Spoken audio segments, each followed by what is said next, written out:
All right, welcome everyone and welcome to Wealth Conversations with Gaitha. My name is Gaitha and I run a company called Regal Africa. So thank you for joining us. I see a few people on Zoom and we have just logged on live on Facebook. So we'll go ahead and just wait for people to start strolling in and then we can start this conversation with Gaitha.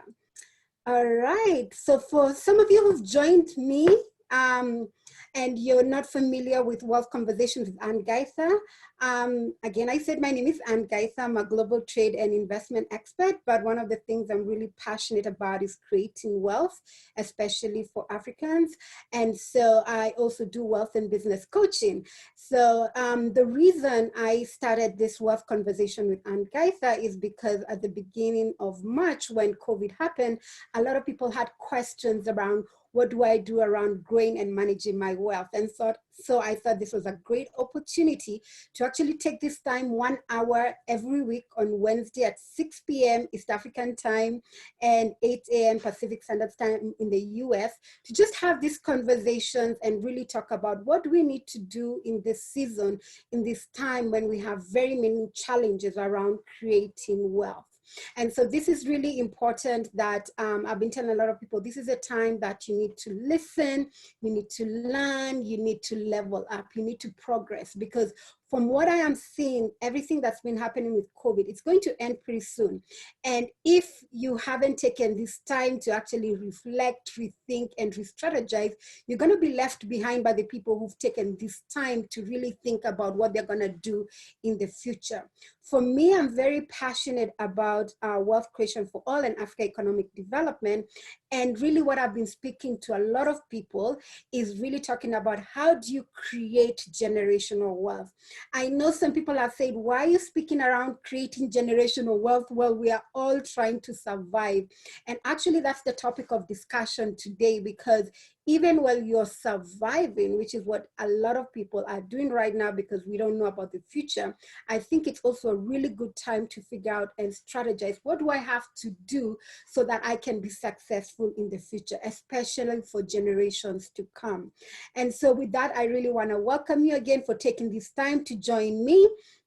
And let's have this conversation.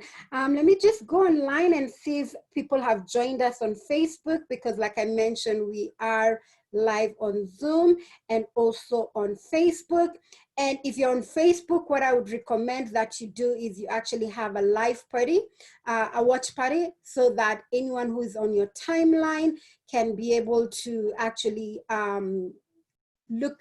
join in and actually see what's going on. In fact, I want to encourage all of you. Sorry about that. I really want to encourage all of you. I see a few people who are joining in on Facebook.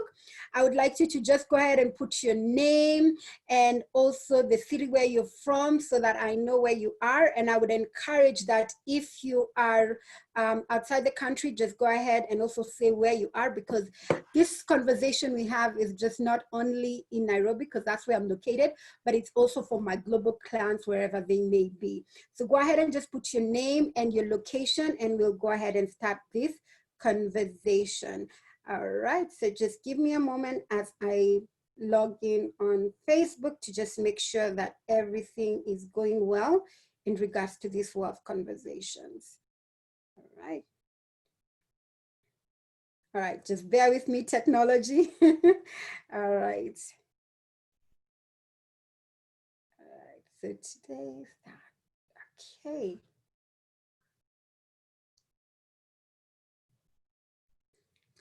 All right, so as I am just going online, sorry about that. So as I am just going online right now, I would like to go ahead and just sort of do a recap, because this actually is our 8th episode. So I'm very, very excited, because when I started it, I did not know what direction that it would take. And so I just want to do a recap so that for some of you who are joining in from this for the first time or for the second time, you can sort of have an idea what it is we've been doing as we go into the conversation we'll be having today around creating generation wealth and how you can move from just surviving to success. So the first episode, we really talked about the wealth formula, and really what it was even in this time of crisis, even when you're living paycheck to paycheck, what you need to do is actually have a wealthy mindset. You really need to be able to think abundance. You really need to know that wherever you are should not be limiting you. You're not limited by the situation that you are, but that you have an ability to actually have abundance, but you need to work on it. So having a wealthy mindset is very important. We talked about having a wealth plan, which is critical. And then we talked about actually accumulating wealth. And so you can go back to previous videos and you can see what it is that we're talking about. We actually talked about map your life formula, but how you need to really think about your life and how your wealth is also very central when you're looking to create the best lifestyle that you want. The other thing we talked about is SBI formula, making sure that you have a salary, your business profit, and you have investment income, because the way for you to actually create wealth is for you to ensure that your business profits and investment income. But how you start off is actually by getting income, which is usually from a salary. So I really encourage people to actually ensure that they're getting income from very different income streams, so that even in situations like this in crisis, that you're not left in a situation where you have nothing because you're only focused on one thing. So it's always good to diversify. We actually talked about the different asset classes. We talked about why business is important, whether you're full-time in business or whether you actually have a side hustle. So for me right now, currently what I'm doing, I'm the executive director of an organization called OWIT, which is Organization of Women in International Trade. But I also run my company, Regal Africa, which is all about creating wealth. So I'm employed, but I also have my business. And because I'm very passionate about wealth creation, I'm actually doing this where I'm training people, I'm talking to people about creating wealth. So what I'm just saying, I am teaching you exactly what it is that I am doing, which is saying I do have to find a place to actually have a salary. I need to make money through business income. And then I'm also investing for the future, because my plan is to create wealth, not just for me, but for the generations that will come after me. So I really hope that you take that into perspective. And whether it is full-time in business or a side hustle, that is very critical. And I'll tell you a little bit about my side hustle later on in regards to why I really believe that you really need to have a separate income stream. And then last week we talked about money market and fixed income, because again, when you're starting to create wealth, you need to start from a place whereby, you know, most people just start off by saving and then eventually investing. But a lot of people don't want to lose money. So you want to start off with something that is managed by professionals, or something that is very conservative. So that's when we talked about money market and fixed income. And so with this background, I'm just giving you an overview about what we've discussed before, as you see how that connects with what we will be talking about today. Because today we really will be talking about creating generational wealth and what the pathway is from you to move from being an employee to being an investor, because that is very, very critical. I'm gonna go ahead and just share my screen real quick so that you can actually understand what it is that I am talking about. And just to give you an idea, I'm a very visual person, so I like to show people things, because that's how I remember, and I assume most people remember sort of in the same way.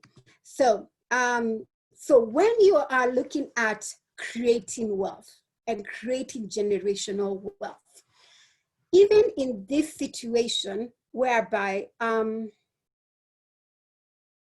hello, okay, it looks like my screen just went off. I apologize about that. Let me see if I can get the screen back on. Okay. When technology works, it's perfect. When it doesn't, there are all kinds of things going on. So let's see here from the current slide. I hope you can see what it is that I'm talking about. So, All right, so when you're creating generational wealth, the main thing you really, really, really need to remember is you really need to understand that when you want to make sure that you have wealth, money, that you will ensure that you don't have to worry about going to work because there is money that's going to be coming in, which is really passive income. You really have to change your mindset and understand, how do I move from being employed to being an investor? And the key here for me is always about family and financial prosperity. How do you work together with your family to ensure that this is done? One of the things that I've been telling everybody is that your children cannot inherit your salary. They cannot. So if the plan is to create generational wealth, then you need to figure out, what can I do so that my children can inherit that? And so if you can see this clearly, what your children can inherit, or what you want to be focusing on, is, how do I make business profits? How do I make investment income? And I'll be showing you the different asset classes about that. So when you're employed, and if you're self-employed, right? So the sort of, being self-employed in business is actually better than being employed, but most of us start off from employment.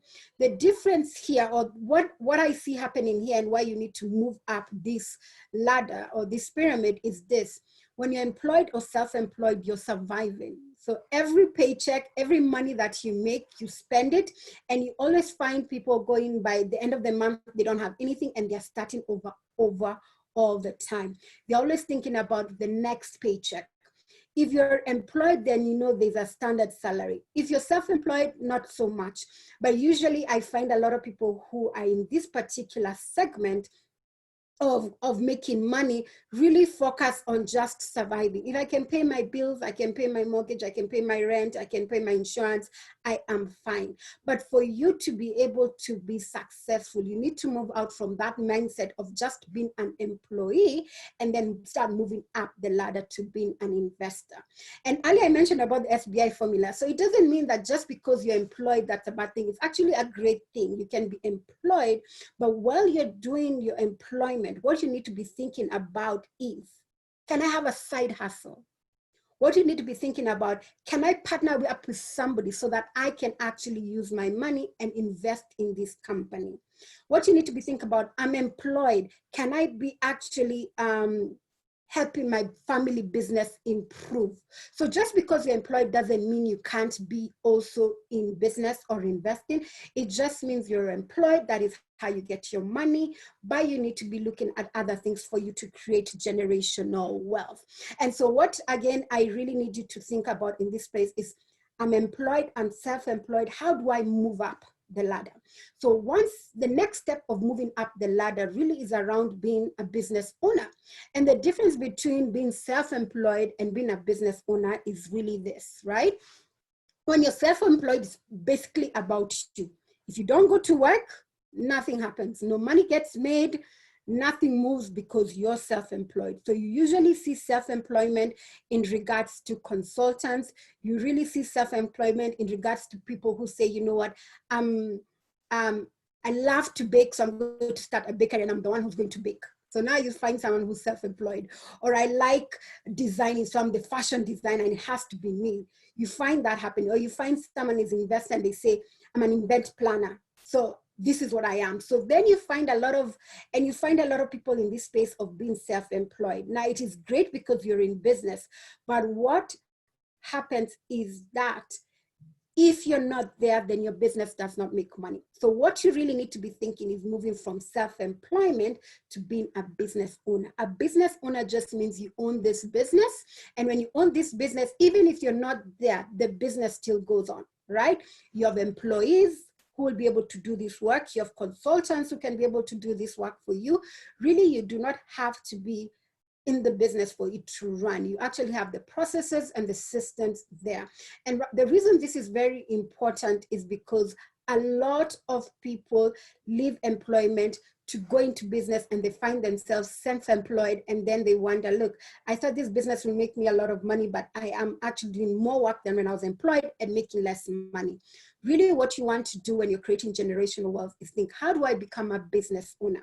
Now, once you become a business owner, that is great. But then the next level for me is really how to become an entrepreneur, because the difference between a business owner and entrepreneur is basically innovation. So as a business owner, for example, you had a restaurant or one hotel, and that's what you're managing. That's a business owner. But then now when you start having multiples of things, right? So now instead of just having a hotel, then now you are actually having a chain of hotels, or now you're also including hotels with restaurants and travel. You're just doing different things in your industry. So you become more than just one thing. You're starting to now really diversify your business and start connecting things together, right? So that is when now you start being entrepreneurial, you start being innovative, you start using technology, and that is actually the future. And this is really critical because I want a lot of people to understand that people who have actually been very successful have been very entrepreneurial. They see opportunities and they take them, right? Business owners are just focused, you know, if they make enough money, they're fine, right? But then when you become entrepreneur, you can do a lot of things and you're not limited by your location. You can go global, you can use technology. That's great. But the other place you really want to be is an investor. Personally, for me, I'm always looking at someone like Warren Buffett, who's a great investor. And if you look at his story, you know, he runs this investment, you know, he actually invests in different companies, with public companies or private companies. And all he does is his companies just manage those investments and says, do I buy or sell this company? That's all he does. But the day-to-day management of all these organizations and all these businesses are done by the people who own these businesses and run them.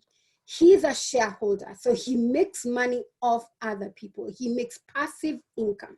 And so ultimately, if you really want to be wealthy, this is where you want to be. You want to be an investor. And that's very critical, especially at this time, because I keep telling people, we need to start thinking, how do I move from employment to be an investor? Because I still want to be able to do whatever I want to do without being worried that I will not be able to pay my bills. You really want to be financially free. So I hope I have given you something for you to think about, because it's very important that you start thinking about that. And with that, I do see a few more people who have joined us on Zoom. Thank you for joining in. I see Samson Degwa. Oh, thank you for joining in. You always come into Wealth Conversations with Gaitha. I really appreciate that. I see Mario Chika. I see Dorcas. I see CB. I see a couple of people. Also on Facebook, I see people are watching. Thank you. And I would really appreciate it if you have any questions to really put that on the comments, because again, the essence of Wealth Conversation with Gaitha is just really to help you and to answer the questions that you have. And really, this is around creating wealth. The discussion today is, how do you move from just surviving paycheck to paycheck, surviving and just being self-employed? How do you move that to success of you being an investor? It is really a journey. It is the wealth journey. And it might not happen in your generation. Maybe it will happen in your kids' generation, right? But you actually have to put the foundation for that to happen. So I really appreciate it if you can put on some comments. I see people from around the world. Just put your name and your location so that I know where you're coming from. I see here Ruth Ragas is saying, awesome bookmark, Ronnie Ron. Okay, thank you. I think Ronnie Ron is somebody that she's calling. So keep watching as I continue having this discussion. So the pathway again to creating generational wealth is exactly what I've shown you, from employee to self-employed to business owner to entrepreneur. But the critical here is how to be an investor, because remember, your children will not inherit your salary. The other thing I really wanted to talk about today is about having a plan. For you to move from being an employee to being an investor, it will not happen just like that. You actually have to have a plan. You need to have the steps that you need to take. Do I want that to happen to me a year, in 5 years, in 10 years. For people who've been listening to me the last couple of months, you've been hearing me talk about the wealth book.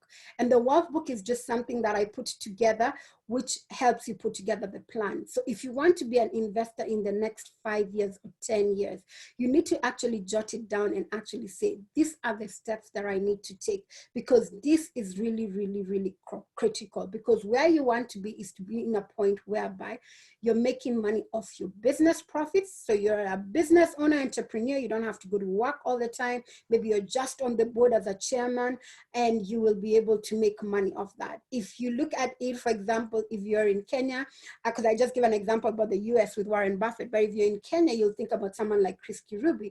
He owns all these companies, but he is not the CEO.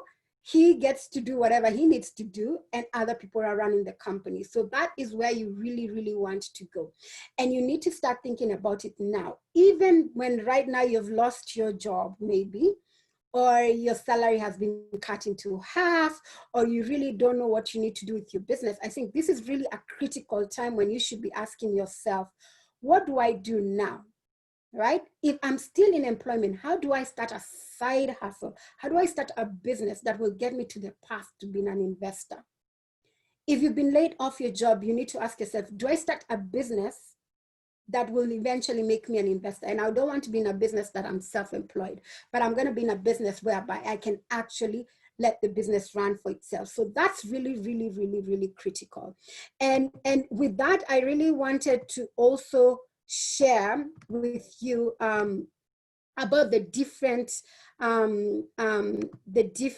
asset classes, because a lot of people say, okay, if I'm an investor and I want to actually have passive income, what kind of investments do I need to have, right? And so I'll just share that with you again. Again, it looks like my screen just went off, but I will be sharing that in just a moment. Let's just show that. This is not a training, but I like I said, a lot of people have asked about being able to actually have visuals so that they can actually see what it is that I'm talking about, because we've been having very many conversations, but it's just questions and answers. So that's why I thought that it's important that I go ahead and create visuals today. And I would really like your feedback so that you can tell me if this is something that you like or not. Again, the whole point is for it to be interactive and be very, very visual. So if you can see right now on your screen, you will look at what is it about investments. And investments are really about diversifying your portfolio. So by the time you move from just being an employee and surviving, for you to get to a point whereby you are actually an investor, these are some of the things you really need to have in your portfolio, right? The first thing you really need to have is real estate, right? Real estate is very, very critical in regards to you accumulating wealth and being an investor. Because one of the great things about real estate, and I'm talking about in this case, properties which have cash flow, right? So if you're a landlord, right, and you have rental properties, be it residential, commercial, any kind of property where you're generating monthly income through rent, that is really great, because guess what? A lot of people who during their younger days were able to invest in real estate, when they get older, right, they don't have to work. They're able to get money every month from their rental income. I know a lot of things are happening right now in real estate where people are not getting paid their rent, but I still believe real estate is a really great asset class, and it's something that all of you need to be working from. So even as you're going through employment, you need to start asking yourself, what do I need to do to get to a point where I own real estate? You also have to be looking at business, right? And I'm very big on business, whether as a side hustle, whether you're an angel investor, it doesn't matter what it is, whether you're a partner, get yourself into a business, be it a family business or with people that of like mind, because business profits is where you get money. It might not look like that right now because a lot of people are closing their businesses, but I can tell you there's some people who are making a lot of businesses right now. People who are in manufacturing, people who are in essential services, they're making money. People who are in healthcare. So even when you're looking to business, it's not just any business, it's the right kind of business.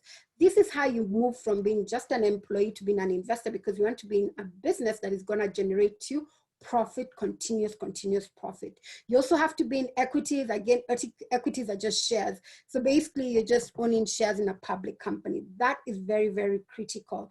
The other thing you really need to have is fixed income. And I believe we talked about that last week, and you can go back and just see that video if you did not attend that session.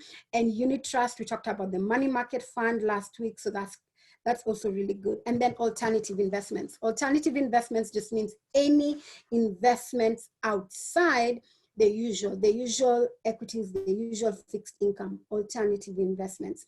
And anyone who's been listening to me, I've been telling people that you want to be investing in agribusiness, commercial agribusiness. You need to be investing in business funding, so you become like a bank. But there are some issues around regulation, but those are the opportunities you really want to look at. And then you really need to be looking at real estate, especially affordable housing. Those are critical, especially if you're in Africa. If you are overseas, I think what you really need to be thinking about is, how can I get a trusted advisor in Africa who can help me navigate this investment, the different options of investments? Because the returns that are happening in the West, in the US, in the UK, and are really you're not going to get a lot of great returns. That is why everyone from the West is coming to Africa to really get good returns. So even on your journey to be an investor, you have to be smart about it. You have to understand where the wealthy going. The wealthy are coming to Africa. So you need to also be doing that. And if you can find a way to do it here, especially with professional money managers, that's going to be great. Now with that, one of the things I really want to also really emphasize today before I start asking questions is really this. When you're looking to create generational wealth, you need to continue increasing your assets. And I've just shown you the different asset classes that you need to do. But the main thing you need to be doing is reducing your liabilities. Your liabilities means what you owe, right? So you need to start eliminating debt. For a lot of people who are struggling in this time of crisis, because they were in debt, right? And debt is really, there's nobody who's ever grown without debt. And most wealthy people will tell you they take debt, but they take good debt. So you have to know the difference between good debt and bad debt. And bad debt is really unsecured debt. It's really debt that you use to go on vacation, right? I see a lot of people they want to go on vacation, they put on their credit card, or they go and borrow to go on a vacation, or they want to go shopping, they go using, they borrow to go shopping, things that are not going to help them in their lives, right? All right, it's things that they could have actually saved for. So you want to eliminate that kind of debt. The kind of debt you really want to focus on is, okay, I want to buy a house. So do I get a mortgage? If you're not comfortable with a mortgage, do you go to get a loan from the SACCO if you're in Kenya, or if you're in the US through a credit union? You start asking yourself, what kind of debt is going to help me? Okay, do I borrow so that I grow my business? Those kind of debts are good, because you know what? You're actually putting money into an asset, and you have the money that you're going to use to pay it back. But actually getting debt for the sake of debt, going on vacation, just having a good time on credit, I don't think that's a good thing. And that is actually why you see a lot of people in poverty, because they are in debt. Especially, for example, people in Kenya, you see a lot of microloans happening, whereby you get a notification on your phone, you can just borrow any amount of money, maybe 2 million, 100,000, and they're not asking for any collateral. So what do people do? They just take the loan and they say, I'll pay it back later. They don't even have a plan about how they're going to pay it back. They just know they're going to pay it back. And that is the wrong thing. For you to become wealthy, for you to create generational wealth, you need to get to a point whereby you're reducing your liabilities, you're reducing your debt, and then you're increasing your liabilities. And what I would encourage you to do is, especially if you buy the wealth book, there's a section for liabilities. You need to list down all your debt. Debt 1, debt 2, debt 3, all your debts. Then you list the amount of money that this debt that you owe, right? So maybe you owe a credit card, you this amount of money, mortgage, this amount of money, your auto loan, this amount of money, a Shylock, this amount of money. You just list it all down, right? And then next to it, you list down the amount, and then you list down the interest rates. You want to pay down the loan or the debt that has the highest interest rates. Because I can tell you, for example, if you're in Kenya, there are people who pay 5, 10, 20% per month on debt. That's ridiculous. So the first thing you need to do is figure out, what debt am I paying such a high interest rate, and then pay that off. Or sometimes you might have a little bit of debt here, you know, maybe in a credit card here or there, small amount of money that you can pay off. But what you want to look is find the debt that has a really high interest rate, pay that off. Because once you pay off that debt, then the money that you save from the monthly payment, you use that to reduce your debt, or you can use that to start saving. So debt management is really, really, really critical. And remember, you only want to get into debt that's going to improve your assets or improve your life. So when you're moving, again, I'll go back to the first slide I talked about, when you're moving from being an employee and self-employed to being an investor, which ultimately is where all of us should be striving to be. You need to be growing your assets, like I showed you, and you need to be eliminating your debt one by one, and only getting debt that's going to help you grow in your asset classes. And remember, while you're on this journey for creating generational wealth, your children will not inherit your salary, but they'll inherit your business and inherit your investments. So remember that as you're going around, even during this time, just remember that and make sure you have a wealth plan around that. So again, that was just the basis of what I wanted to talk to you today. How to become from employee, from surviving to be an investor. I'm on that journey too, so I'm just sharing with you what I know and what I'm experiencing, and remembering that you need to have a wealth plan to enable you to do that. And so with that, I'll go ahead and just answer any questions that you may have. I see a few people who are on Facebook and also on Zoom. Go ahead and just put your questions and I will answer that for you. I see a question here from Carol that says, I like the discussion. I think investment is for me because self-employed requires a lot of effort. Okay. My question is, how sure am I that when I invest in a company, that the company I'm investing in and my values match? So 2 things here. One, I agree.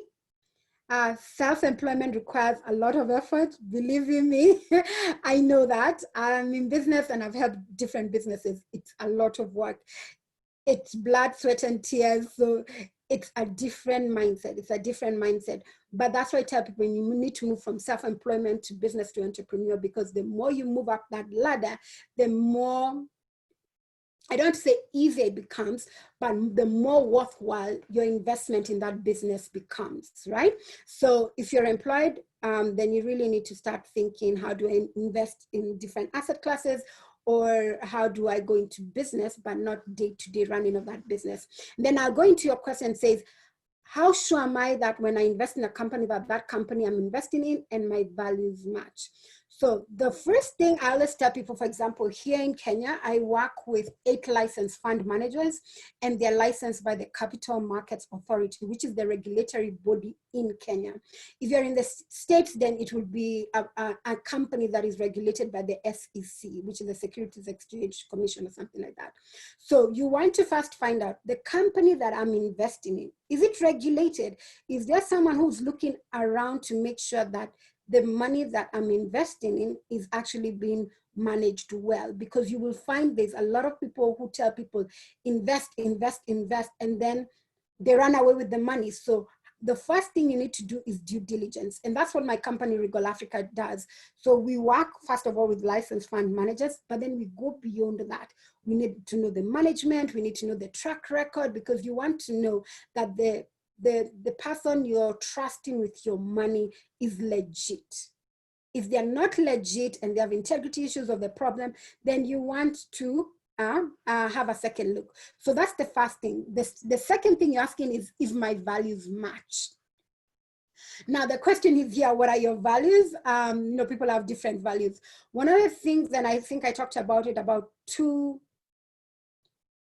weeks ago or something, are things called green bonds. So what you're going to see happening in the next decade or two, or because it's starting to happen now, there are certain investors, probably like yourself, will say, I really only want to invest in companies that are doing good for community, that are doing good for the environment. And so now you start looking out. If you went to a wealth advisor, for example, like myself, then you start looking out, okay, what's a green bond, right? A green bond is someone who's borrowing money to put it in projects that are really caring about the environment. Maybe you might say, I want to invest in this venture capital fund, or want to invest in this business that has impact in the community. So basically what it is you need to do due diligence about that company and find out, are they doing social impact? Are they really thinking about the environment? So depending on your values, you have to do research. So you want to ask them the questions. Maybe they have a fund fact sheet, maybe they have a prospectus or a profile. So really that's what you need to do to make sure that you're aligning, your values align with that investment company, and do due diligence. That's the most important thing. And if you're not able to do it yourself, that's why companies like ours at Regal Africa, we do that so that it makes it easier for you to make a decision in regards to where do you put your hard earned money. All right, Carol, I wish you all the best, and I hope I answered that question for you. All right, so then I still see a few people watching but on Facebook, but I'm not seeing any questions. I see Dr. Lucy Mackenzie is online. Thank you again for watching. And thank you always for supporting. I see John Kabiru, thank you for watching. I can answer any questions that you may have. Also, Ruth, I see you're logged in, and I see Dindi Gitonga. Thank you for joining. If you have any questions, please write them on the comment section. I will be very happy to answer them. And I also see Robertson Oigo. So please just answer the ask questions. And like I said, my role here is to answer your questions. Right? So we have about 20 more minutes. If you don't ask me questions, then this conversation is one-sided. It's a monologue. And I really wanted this to be a dialogue. So if you could just ask me a few questions, and I'll be glad to answer before I go to, because I think I have like 2 more slides I wanted to share, but I really want to answer your questions. All right, so Mary asks, how can you interest your kids in your biz to ensure it doesn't fail when you're gone? That's a good one. So Mary, I'll just maybe talk a little thing personal, because, I'm going through that right now. And that's why I'm very passionate about family businesses, because one of the things that happened when I was growing up, my parents were always working, but they had their businesses. So when I grew up, that to me was normal, right? So even when I was working, and I've been working since I was 18, I always had a side hustle. I always had a business that I was working in, because that's the way it is. I always say you always want to have multiple sources of income. You don't want to rely on one thing. Now, how can you interest them? So for me, the kind of businesses my parents were doing, like my mom was in, international trade. She would export, import clothes. She had a salon, a boutique. She was in hardware. There was trading. I mean, they were in different kinds of businesses. The thing about it, and I really believe this, if you actually show your children, especially now because we're talking about creating generational wealth, if you have a business, right? So maybe you're in the real estate business, or you're in farming, take your children there. Let them see you working. Let them see your workers working. Let them understand what goes on in this business, because children are very curious, right?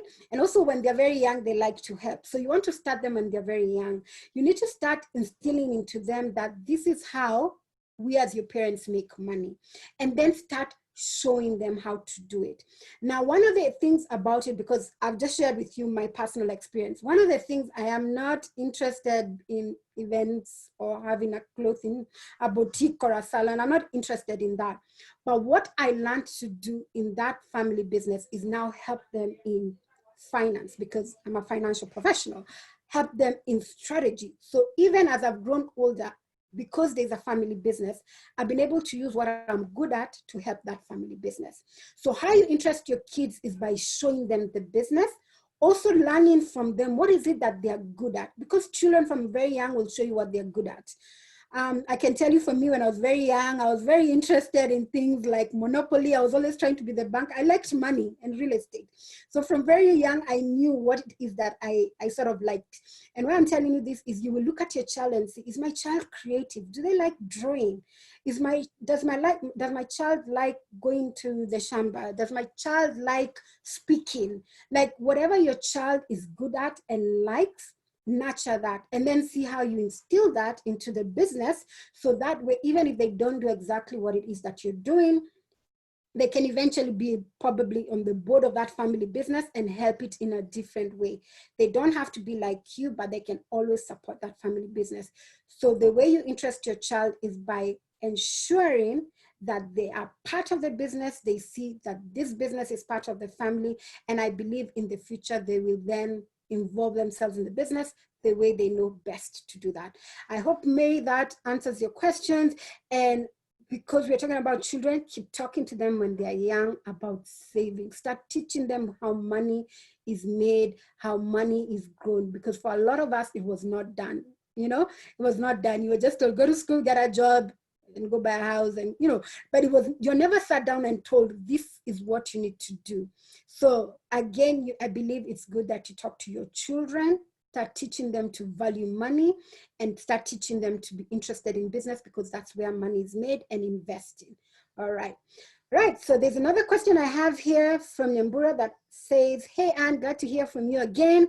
How can one invest in a green bond in Kenya? All right, so right now, the green bond, like I mentioned about 2 weeks ago, was by a Kenyan company called Acorn in real estate, but it was in the London Stock Exchange, not in Kenya. This is new, they're new things, they're new instruments. So again, you start seeing a lot more of them happening, but they haven't yet happened in the Nairobi Securities Exchange, but they're coming. But if you want to invest in a green bond, maybe in the London Stock Exchange or in the New York Stock Exchange or in different international financial centers, what then you need to do is find a financial advisor who is in that market. Find a financial advisor who deals with offshore, and then they would be able to help you with that investing. So they'll be able to tell you how much money costs, and they'll be able to facilitate that. So once you've narrowed down that is what you want, then find an advisor who can be able to do that. And you can actually reach us out at info@regalafrica.co.ke, and we can find somebody on network who can be able to support you. So I wish you all the best, Nyambura, and into thinking about interesting things around that. All right, so I do have a question on Facebook. Great. Dan asks, what is the best strategy to eliminate debt if you have various debt with fixed rates and adjustable rates? Okay, what is the best strategy to eliminate debt? Okay, so I talked earlier about debt management and really paying off the bad debts. That is very, very critical. So I think the best strategy that you need to have, Diana, is, as I mentioned earlier, list down all your debts. All of them, 1, 2, 3, however much you have, you list it down. Then you list down the amounts that you owe on those debts. Then you list down the interest rates that you're paying. Okay, so then now what you then need to do is then now prioritize the interest, the debt that I think you need to prioritize to pay off, first of all, the bad debt with the higher interest rates, because usually that's what happens. Unsecured loans, credit cards usually have a higher interest rates than, let's say, a mortgage or a SACCO loan, right? Or an auto loan. So you need to prioritize that. Pay off the debt with the highest interest rates, right? If you can eliminate the small debts, maybe you have like 3 or 5 credit cards, especially people in the States I know have so many credit cards. You can find a way to maybe consolidate them into one, and then just don't use your credit cards anymore unless it's necessary. Because I believe, like for example, credit cards are good, but you want to plan, you want to use the credit card when you have a plan of how you pay it back. So let's say you use your credit card to pay for this particular purchase, but you know I'll pay it off within 3 months or 6 months. That's how you want to use credit cards, but you just don't want to just use credit cards for just anything.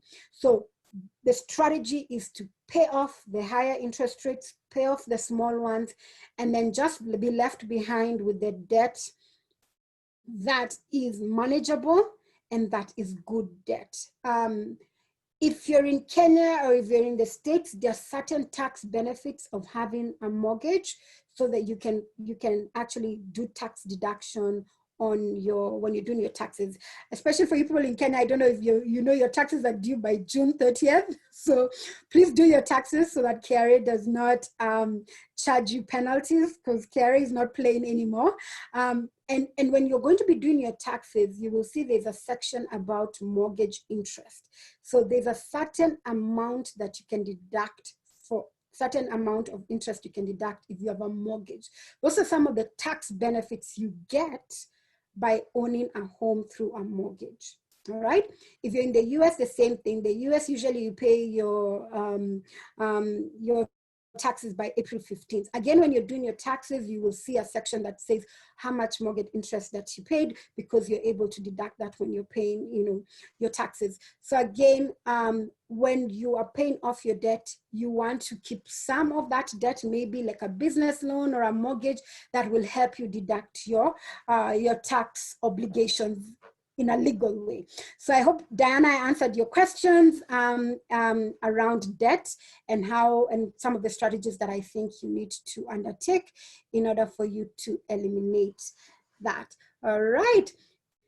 All right, so go ahead and see if I have more questions here. I see Carol says, thanks, well answered, you're welcome. All right. Nyambura asks, with people wanting to own property, is there any developments where you rent can be converted to owning a home here in Kenya? All right. That's a good question, Nyambura, because those are really called tenant purchase agreements. There are people who put it out there because they used to be very popular back in the day, especially with government houses, whereby you could be a tenant and then pay off and get the house within 20 years. A couple of years ago, there was a company called Beulah Holdings. It was doing Beulah City, whereby they were actually doing that, right? Sort of like a tenant purchase agreement. They have not been that popular in Kenya for some reason. I'm not too sure why, because I think it's a really great way for you to eventually own a home, so that you're not paying high interest rates with mortgages, but you're able to pay it monthly, at least for a certain amount of time, usually between 10 to 20 years. Right now, like I said, I only was aware of one about 2 years ago, but I'm not too sure if there are others. But what we can do, if you are interested, then one of the things we do at Regal Africa is actually do research. So if that's something particular that you want, then you can engage us and you can give us the mandate to research for you, and we can be able to find that for you and then share that. But I do believe that that's a great way, if you have the opportunity to find a way to rent to own. That's really a good way to own a property. Right. All right, so that's great. I'm still waiting for more questions to come in, because I know you have very many questions about creating wealth and creating generational wealth. We've talked about investing, we've talked about debt. I think while I'm waiting for more questions, I'll just go ahead and share something with you around, and I'm hoping this time my computer won't just go off, but I really wanted to share with you around the importance of putting money aside monthly, and why when you eliminate your debt, it's very important, because you can make a lot of money within a certain time. For a lot of people who have spoken to us at Regal Africa, me in particular, I'm always telling people, you want to work your way to being a millionaire, but actually a dollar millionaire. So in the States, about dollar millionaire. Last time I was talking to people about how just with $500, you can actually be a dollar millionaire within 25 years. It is possible. But for today, I was just going to just share with you around periodic investing and why I believe it's really important that every month you put something aside, every month. And I'll go back to what I was talking about earlier about creating wealth and generation wealth and why you want to have multiple sources of income, including a side hustle. This is very important because, for example, if you're employed and now your salary is just enough to pay your mortgage or your rent, your insurance, just your basics, and you're not left with a lot of money behind. What are you supposed to do? At that time, what I think is best is for you then now to do a side hustle, or you actually invest in a business and be able to generate income. When you generate that income, where should you put it? That is always the question. Where should you put it? Again, the strategy depends on your time horizon, the amount of money, and what your risk tolerance is. So what you're going to see on the screen right now is just something very basic. So if you decide you want to put aside $100 a month or 10,000 Kenya shillings only, you get a side hustle, you're baking, you're doing someone's hair, you're selling, beauty products. If you're a man, you're selling cars, or you're just doing some kind of hustle, right?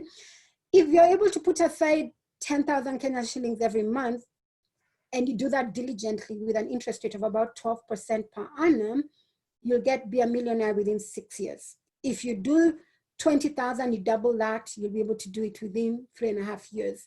If you do 40,000, which is only $400, you'll be able to be a millionaire within 2 years.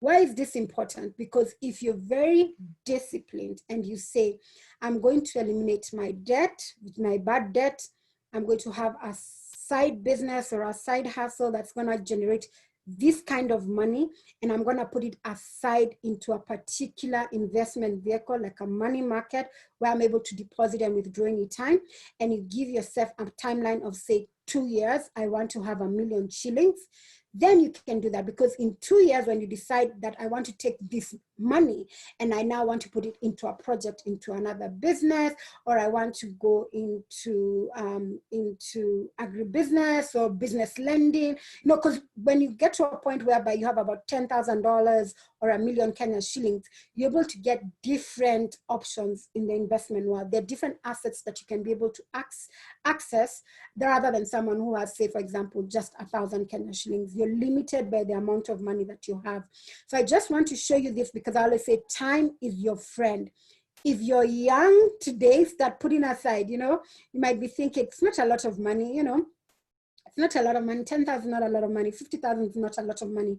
But if you put it and you're very disciplined, then you will see how it's very easy for you to accumulate this amount of money in a very short time, as long as you put it somewhere where you're not losing money and you're putting it with professional money managers. Time is your friend, and compound interest is actually going to benefit you. And then before we end, I really wanted to show you about the rule of 72. I've told people that this is the rule, the formula of the wealthy, because a lot of people are really not familiar with this. This shows you how you can double your money. Earlier, Carol was asking about how do you invest and how do you make sure. It always makes me laugh when someone tells you, you know what, give me your money, I'll double it in 3 months. And you're like, how? That's when, sometimes those are fraudulent things. It's not very easy to double your money in 3 months because how much interest rates, what interest rates is this person paying? So how you know that something is legit, right? So you want to then put together this banker's rule and sort of make sense. So in this example, I was saying, if you have 10 million Kenya shillings and you want to double your money within 6 years, then you find an investment vehicle that's going to give you an average of 12% per annum. So then now your 10 million becomes 20 million in 6 years, right? If you want to double your money within 2 years and you have 10 million, then you divide 72 by 2. So you have to find an investment that's going to give you 36, minimum of 36% per annum. And right now, the only investment that I know that is doing that is if you're doing business lending, you know, those micro lending, where I was telling people pay 5-10% per annum. Those are the only people that I know who are able to do that. But it's also very, very, very risky because, again, those people you're lending to don't have collateral. They might not be able to pay you. So it's a chance that you're making, and hence why the interest rate is really, really high. So again, when you're thinking about becoming an investor, as you can see, this is how investors make a lot of money. Because can you imagine if you have 10 million US dollars? All you need to do is put somewhere 12% and you get 20 million without working in 6 years. You're able to double your money. So the point is you want to get to a point whereby your money is making money for you. And there are two ways that you do that. One, by actually, when you're young, putting it aside incrementally. And then you want to get to a point whereby the money is there, you're not working for it, it's just making money for you. So those are the two things that I really want to leave you with today as we go ahead and close this session in the next couple of minutes. But if you have any questions, I'm more than happy to answer them for you. And I do see here a few questions from the audience here in Zoom. I do see Nyambura asking, do you know about Trigger Foods? How do we plug into this agribusiness? Okay, so yes, I do know about Trigger Foods. Again, I'm really interested in agribusiness, and it's one of those companies that have really gotten good investment backing. One of the things I mentioned earlier to you, I'm an investment expert, and at Regal Africa, we really work with businesses. So we do mergers and acquisition for businesses.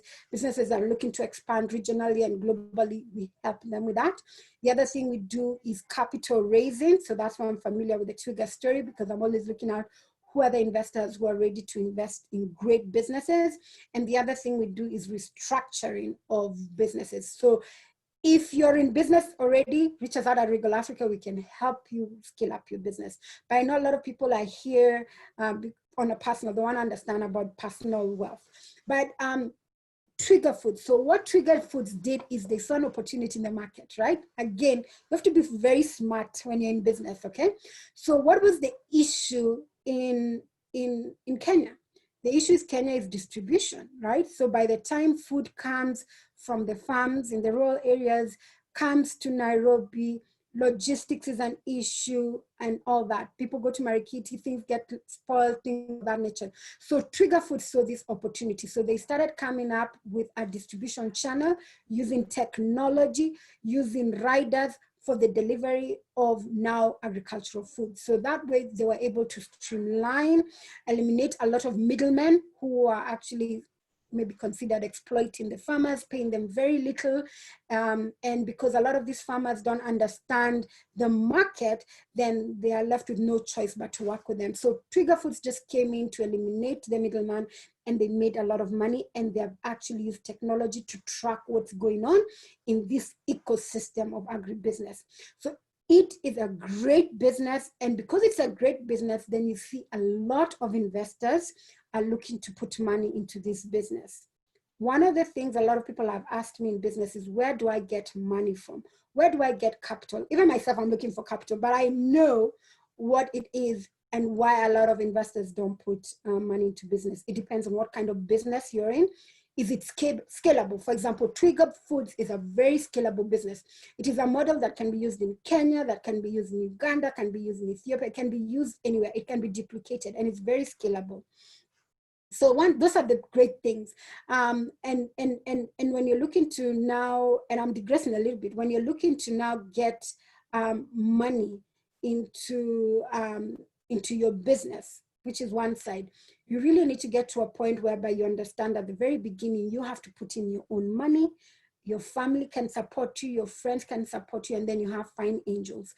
But when you get to a point where you've actually shown this is a viable business, then you'll get investors who are coming in to put money into your business. And then on the flip side, that is the opportunities. The people who have put money into the foods are running all the way to the bank. They're so happy because they've gotten really good returns from investing in Trigger Foods. So again, when you're looking to be an investor, you have to ask yourself, do I go into agribusiness myself and have to understand the whole ecosystem and everything that's going on? Or do I take my money and put it into a vehicle that is investing in an agribusiness like Trigger Foods? Or do I have the money myself to actually invest in Trigger Foods?